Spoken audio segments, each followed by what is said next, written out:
గిరిజన ప్రత్యేక DSC ordinance తీసుకురావాలని ప్రభుత్వం జీవో నంబర్ 3ను పునరుద్ధరించాలని గిరిజన ప్రాంత ఉద్యోగాలు గిరిజనులకే ఇవ్వాలని కోరుతూ మే 2వ తేదీన గిరిజనులు చేపట్టనున్న బంద్కు సిపిఎం ఏలూరు జిల్లా కమిటీ సంపూర్ణ మద్దతు తెలిపింది.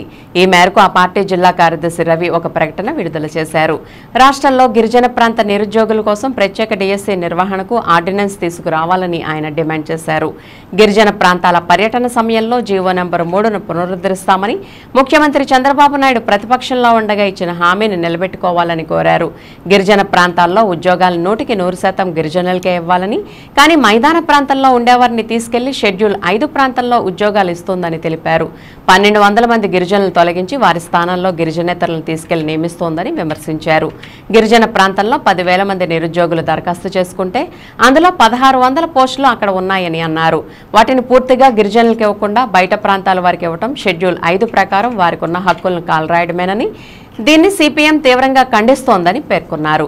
వెంటనే జీవో నంబర్ 3ను పునరుద్ధరించడంతో పాటు గిరిజన ప్రాంత ఉద్యోగాలు గిరిజనులకే ఇవ్వాలని కోరారు. గిరిజనులు చేసే న్యాయమైన పోరాటానికి సిపిఎం అండగా ఉంటుందని అన్నారు. అందరికీ నమస్కారం. ఏ రవి, సిపిఎం ఏలూరు జిల్లా కార్యదర్శిని. మే 2వ తేదీన రాష్ట్ర వ్యాప్తంగా ఏజెన్సీ ప్రాంతాల బంద్ నిర్వహించాలని గిరిజన సంఘాలు, ఆదివాసీ సంఘాల జేఏసీలు నిర్ణయించినాయి.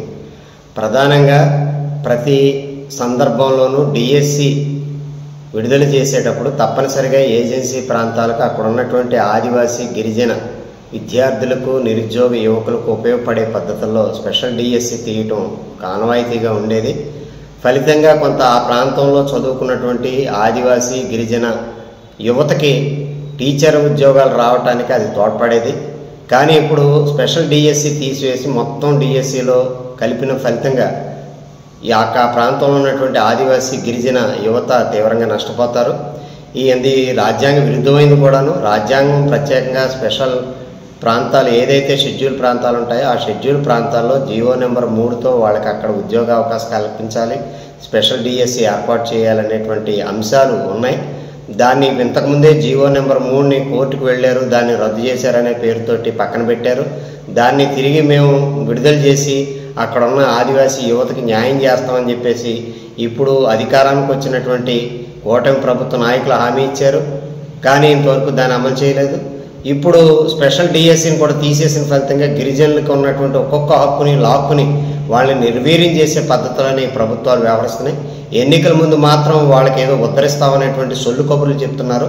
కానీ ఆచరణలోకి వచ్చేటప్పటికి వాళ్ళకు ఉన్నటువంటి ఏదైతే కొన్ని హక్కులు ఉన్నాయో ఆ హక్కులన్నింటినీ కాలరాసే పద్ధతిలో చేస్తున్నారు. అట్టడుగునున్నటువంటి ఆదివాసీలకి ఈ విషయాల్లో, ఈ రూపాల్లో వాళ్ళకి తీసుకురావడానికి ఇలాంటి స్పెషల్ డిఎస్సి జీవో నెంబర్ 3 వాళ్ళకి ఆధారంగా ఉండేవి. వాటిని ఒక్కొక్క చెయ్యి, ఒక్కొక్క కాలు నరికేసిన పద్ధతిలో చేయిస్తే ఆదివాసీలు తీవ్రంగా నష్టపోతారు.